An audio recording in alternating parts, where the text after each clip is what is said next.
If you're a franchisor, you've likely been guilty of this. You give your franchisees a list of 10 marketing activities. You know they all work, and you wonder, why is adoption so low? The problem is not your franchisees. The problem is the list. Alex Pericchi, VP of Marketing at PuroClean, figured this out the hard way. And what he did about it is worth 25 minutes of your time. Welcome to Franchise Leader Spotlight. I'm Catherine LeBlanc. This series highlights the leaders shaping franchising today, how they built their careers, what they're focused on now, and what they believe is coming next for the industry. Let's dive in. This episode is brought to you by Rocket Barn Marketing, a franchisee-first digital marketing agency, bringing your franchisees the support, guidance, and growth they've been asking for through trusted partnership and the highest quality of customer service. So today I'm talking to Alex Pericchi. He's the VP of Marketing for PuroClean. Alex, thank you so much for joining me today. Thank you for having me. It's a pleasure to be here. Yes, I'm excited to get started talking to you. I've been talking to a lot of CEOs for this series, and you're one of the first marketers that I've talked to. Being a marketer myself, I'm excited about some of the topics that we might get into. I'm going to start with, if this year is successful and you're successful at moving forward on all of your priorities, what will be changed in your organization? So I already started to change this year. And what we're looking is simplicity. We're simplifying the message. Okay. Less things, doing them better. Feel that as marketers, we tend to come up with too many ideas and too many plans that they all will be amazing if they were implemented. But reality is our franchise owners don't have the time to do everything we want them to do because they also have a business to run. That's right. And marketing is just a portion of it. And it's probably a big portion because if you don't sell anything, you don't have a product. But we're looking for ways to simplify. How do we get the franchise owners to have more time to accomplish more, right? I love the 80-20 rule. So what is it that you're going to do less of that is going to drive the most amount of traffic or, get the phone to ring, whatever it is. And that's where we're going with it. We're using AI to simplify and to find these 80-20 things that really make a difference. I think that's the biggest change. I think the biggest change that we've seen, and it's been a trend for us, is we were doing too much. And, we always have the conversation. I wish the franchise owners would listen to me, and they don't have the time. So what message do we want to give them that really is going to help them and help their business? I think that what I'm hearing from you is kind of twofold. One, it's a marketing initiative, and simplification is a marketing initiative. The other thing I'm hearing is franchisee communications, distilling that down and getting better at it. And so it kind of leads me to my next question around, what's one thing that people must misunderstand about your role? So I think it is, they all want the shiny thing, right? The new shiny thing. They believe that it's all about a new campaign, a new creative. And really what we do is build systems for them. What is it that they can do that's repeatable, that makes them successful? So yes, creativity and that shiny new thing it's wonderful, but it's not great if it can't be implemented because, hey, you still got books to do. You still have customers coming through the door. You still have operations to manage. Yeah. And I think that's what makes a difference. Is there something that's like keeping you up at night at PuroClean? Yes, and it always has. And I think it's one of the things why I like franchising so much too is, what are we doing to help that franchise owner do well? Yeah, and be successful. Yeah, be successful. I mean, I've seen wonderful stories, and I mean, anybody in franchises probably tells you that, right? You have somebody that takes all the dollars and all their savings to buy a business, and now they got to be successful. And I feel like we're responsible for them. So what systems do we create to help them be successful? And that goes into that simplification, right? Absolutely. Yeah. I do think that, especially in marketing, we say they, so I'm going to get specific, specifically from leadership and from franchisees, there is a pressure around delivering the bright and shiny. Correct. And there's pressure of delivering new. Yeah. And so what I'm hearing from you today is, at PuroClean, you are distilling that down to say, it's not going to be bright and shiny. It's not going to be new. We're going to double down on the things that we know work. We're going to bring those to a level that anyone can execute on it. And we're going to develop the system that works because we're a franchise. And not yes and no. Okay. Because, by the way, I'm a contrarian. I always like to look at both sides, right? Bring on. The part of it is bright and shiny might be the best way to go. But shouldn't be the only direction that you have, right? Mm-hmm. Is it really this bright and shiny going to make the difference? I think today's AI. Mm-hmm. Everybody wants Yep. AI. My franchise owners Mm-hmm. always asking, hey, what are we doing with AI? How are we doing it? How can I implement it? Mm-hmm. Great questions, right? But are they really going to move the needle? So Yeah. we're looking, Is that how you determine what bright and shiny to go after? yes. Okay. So we look at what is it that's going to really make a difference. Again, there's only so many hours a day that you can Mm-hmm. spend doing what you're going to be doing. Mm-hmm. So use that to what's going to generate the most value. Mm-hmm. Well, it Yeah. could be more sales, could be better communications, whatever it is. Mm-hmm. Tell me, you talked a little bit about PuroClean, but in the franchising space, what franchisors are getting it right now? So I think the people who are getting it right are those people who are simplifying things. I think Mm-hmm. we all, and I mean, coming to IFA, coming to these meetings, it's eye opening, right? And going to some of the CMO events Mm-hmm. that we're going to, you hear we all have the same problem. And that's what made me decide that, you know what, it's time to take a step back. What is it that's really driving value? And I think the franchisors that are doing best are those who are simplifying the processes, Mm-hmm. who have systems, and that at the end of the day, that can communicate it all the way to the franchise owner to put them in place. Yeah. Because the other problem that we find as leaders, right? We can come up with great ideas, but if we can't get buy-in from those Mm-hmm. franchise owners Yeah. and their teams, they're just ideas and Yeah. they're not processes. So it's balancing that Mm-hmm. makes a difference. And how do you navigate that? It's a lot of work and a lot of testing Yeah. and, it's making phone calls and communication. Everybody's talking about AI and how wonderful and this and that. But I think at the end of the day is, one-on-one. Is it Mm-hmm. communicating Yeah. with somebody to really understand what is it that they need? Mm-hmm. What is it they're struggling with and find a solution for that? Mm-hmm. And the solution might be AI, Yeah. Right. but, Right. but you got to get there first Yeah. before you. What problem are you trying to solve? So Yeah. figure what problem it is that you're having and Mm-hmm. find the best solution for it. Mm-hmm.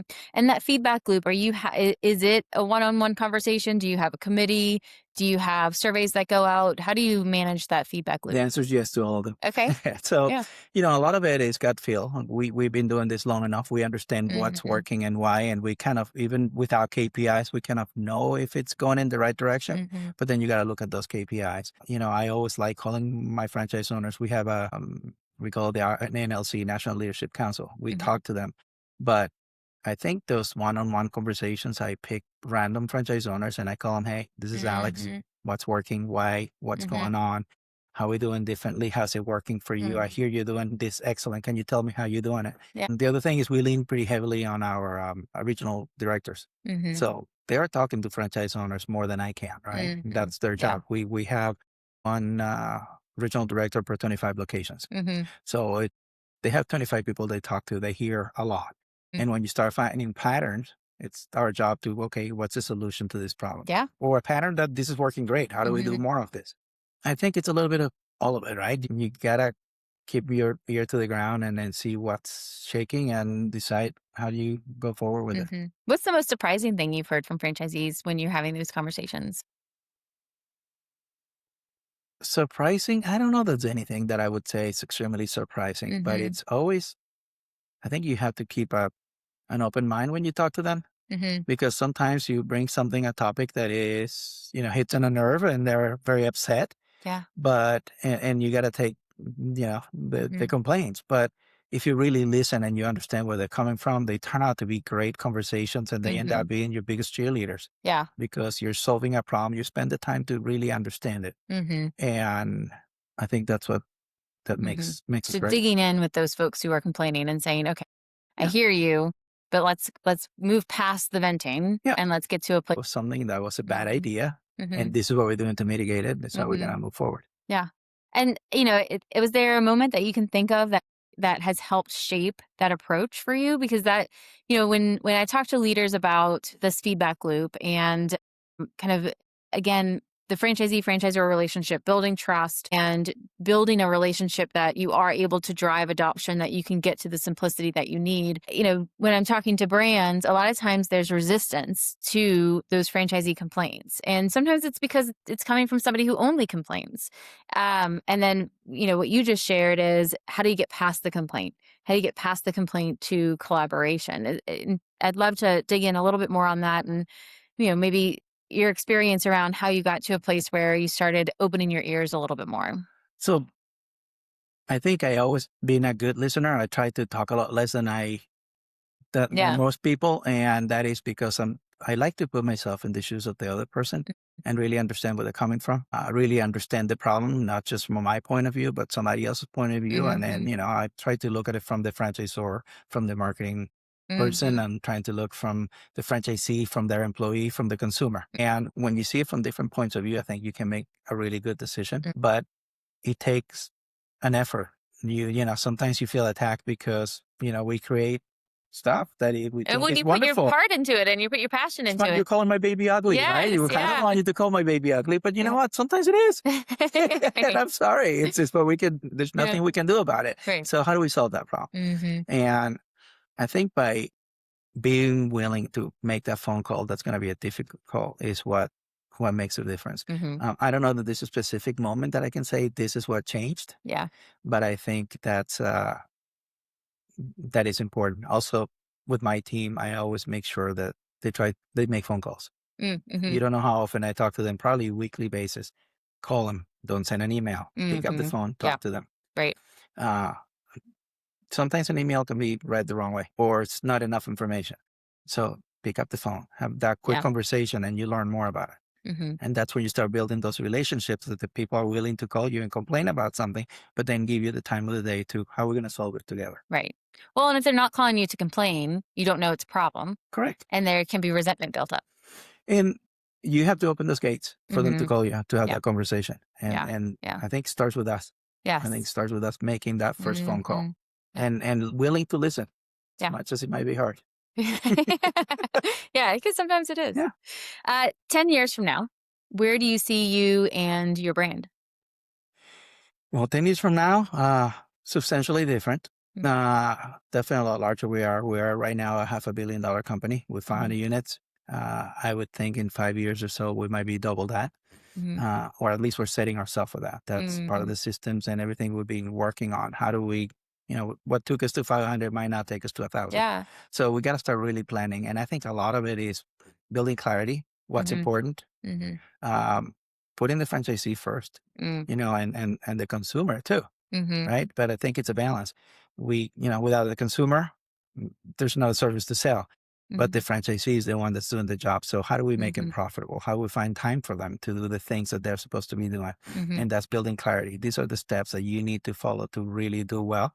And that's part of, where we started this conversation. Yeah. How do we build simple Simple. processes Yeah.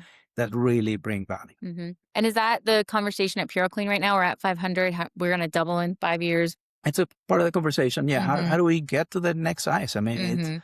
it, it's a big industry. We can grow. We have the room to grow. I Mhm. believe we have the people to get there. And we've been really good at, internally, we hire people before we need it.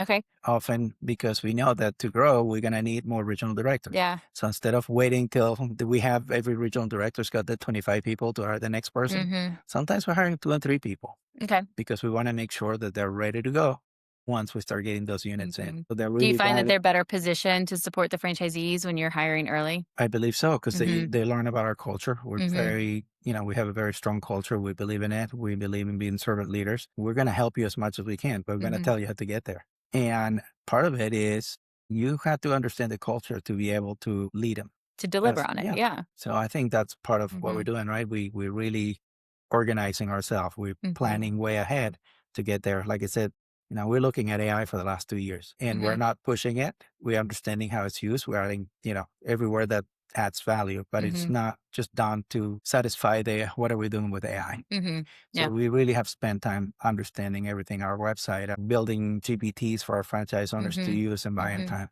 Yeah.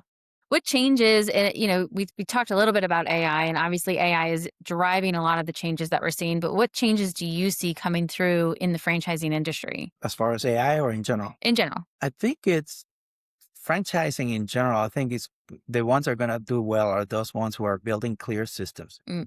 Mhm. systems that are going to help their franchisees sell the widget that they sell, Mhm. Mhm. and do it the best possible way, ultimately helping the consumer. Mhm.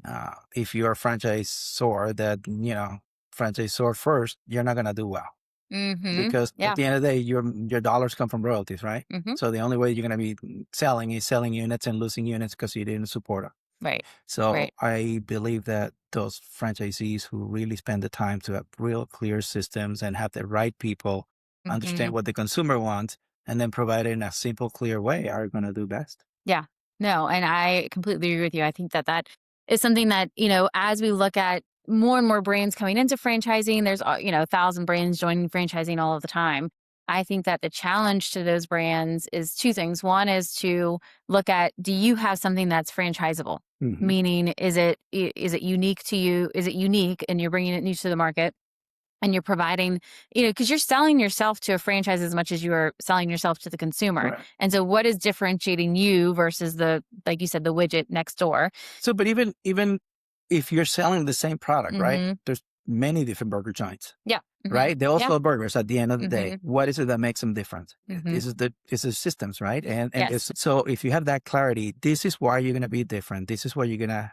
This is the consumer you're gonna go after. Mm. This is how you're gonna get to them. This Mhm. is how you're gonna keep your burgers to inventory. You don't lose inventory. This is how often you gotta order them. We're gonna have better delivery systems. Mhm. You're gonna work with Mhm. delivery companies, Yeah. whatever it is that they come. Yeah. I think it's just building that clarity. This is how you're gonna get from A to B. Mhm. So one of the things that from Steve White, our president, he always at the end of graduation he talks about, and I think is wonderful, is on graduation day we start telling them what's your exit plan. Yes. Because if you don't tell me where you're going, I can't help you get there. Yeah. So if you want to go somewhere and in the future, great. Mm. How can I help you get there? I don't know because I don't know what you want. Now, if you tell me I want to be a $2 million company in my area with fewest employees, then we can start figuring out how we're going to manage that, right? Mhm. How we create how the systems that we have, how do we tailor them for that need? So I think part of the clarity comes from the franchisee. Yeah. What is it that they want to do? Yes. And I don't know that a lot of franchisors are asking that question from day one. I agree. I agree. I think that, we kind of get wrapped up in the onboarding and wrapped up on the opening, Yeah. and we're not talking about what does the future look like, because at the end of the day, your franchising is somewhat like a marriage. You're getting into a Yeah. 10-year agreement, but that doesn't mean that it's lasting forever. Yeah. What do you think? I'm curious because you've mentioned culture. When we were talking about kind of how you create differentiation in your franchising when a burger is a burger is a burger. How much do you think culture plays a part in the differentiator that you're bringing to market in I, franchising? I think it's tremendous. Mm. I think culture's everything. I think that's Mhm. what drives your brand. That's how Mhm. why people align and want to buy your product, Mhm. right? I Mhm. think that's how you deliver the product. We're known for, giving white glove service, being giving that extra additional help for, we're an emergency restoration company. Most people don't even know what we do Yeah. because they never had a flood in the house or a fire or whatever it Right. is, right? Mhm. So when you have that first problem, do we help you the proper way? Did you feel comfortable along the way? Do you understand Mhm. the processes? Or did somebody just came in and gave you a bill and said, good luck, Right. right? And I know that's an extreme, but I think culture, it's what's all about. And that's also how employees, I mean, funny story, I joined PureClean. I own an advertising agency and I sold it. And I figured, you know what? Before I go back and doing something, I'm Mhm. gonna work for a brand. I came into PureClean as a graphic designer for 1 year, and I figure after 1 year, I'm gonna go and start my business again. Mhm.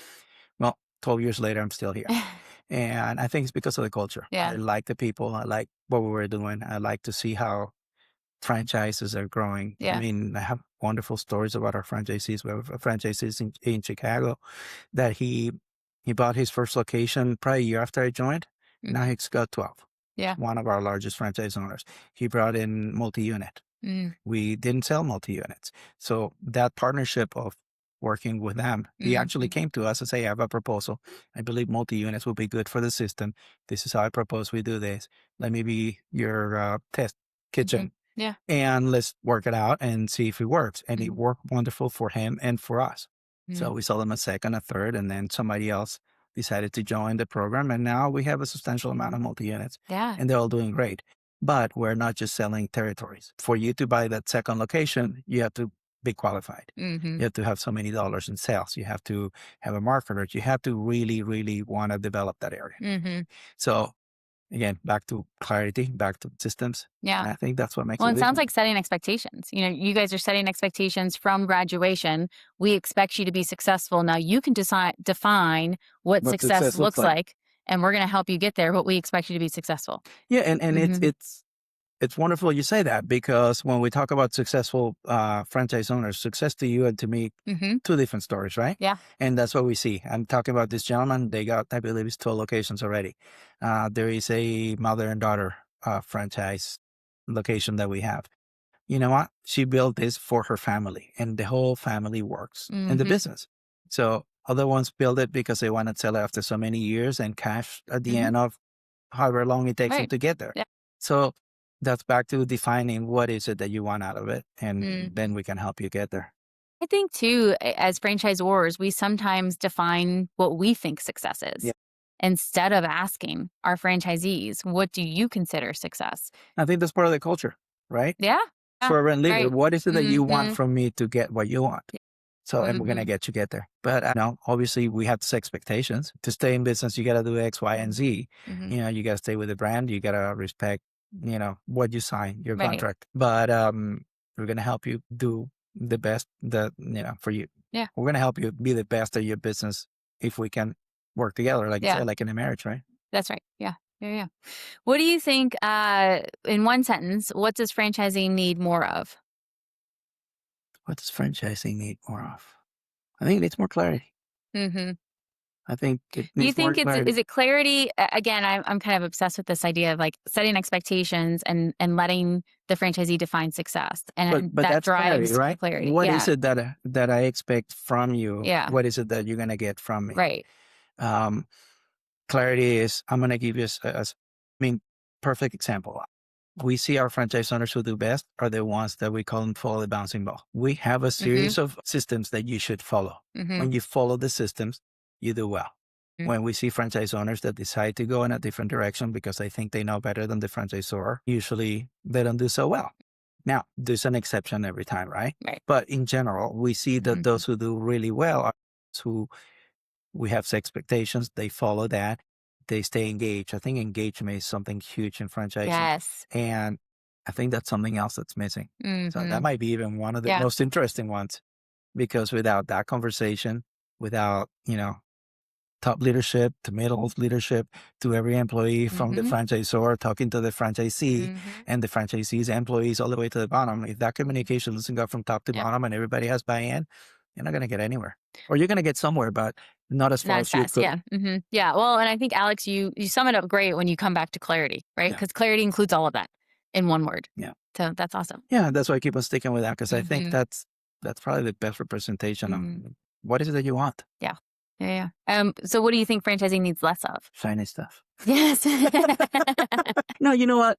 What's chasing? I think it's, for me, it's chasing. And, like, okay, like let's dig in and do it right. I felt like, a few years back, I was looking for chasing that shiny Mhm. thing and bringing additional value. You know what? If they're going to pick one thing and these are the 10 things I give them, they're going to do better. And they Mhm. did, but it became confusing Mhm. and the message wasn't clear.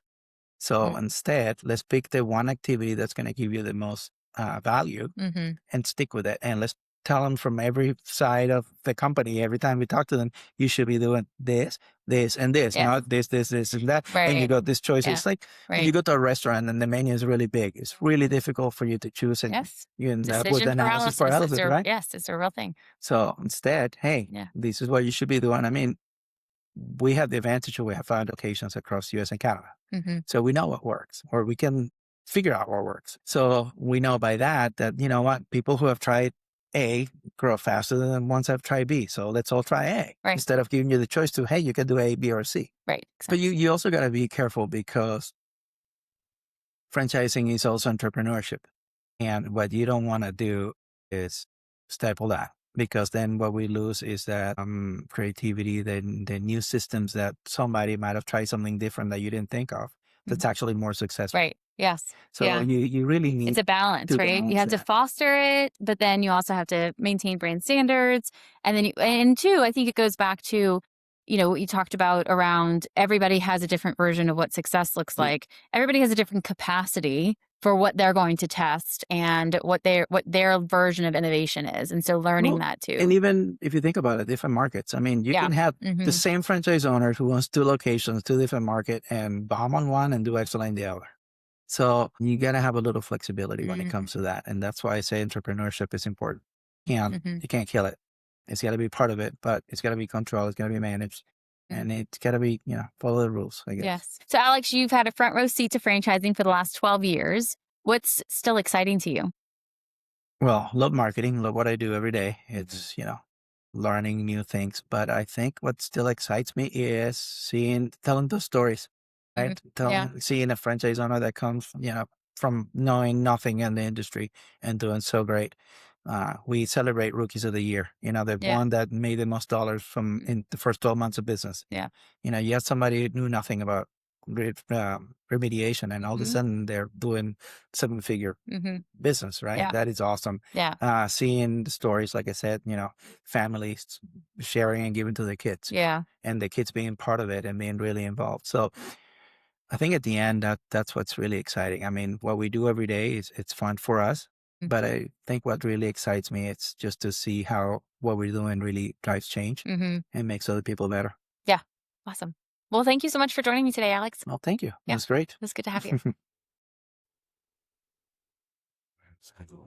This episode is brought to you by Rocket Barn Marketing, a franchisee first digital marketing agency, bringing your franchisees the support, guidance, and growth they've been asking for through trusted partnership and the highest quality of customer service.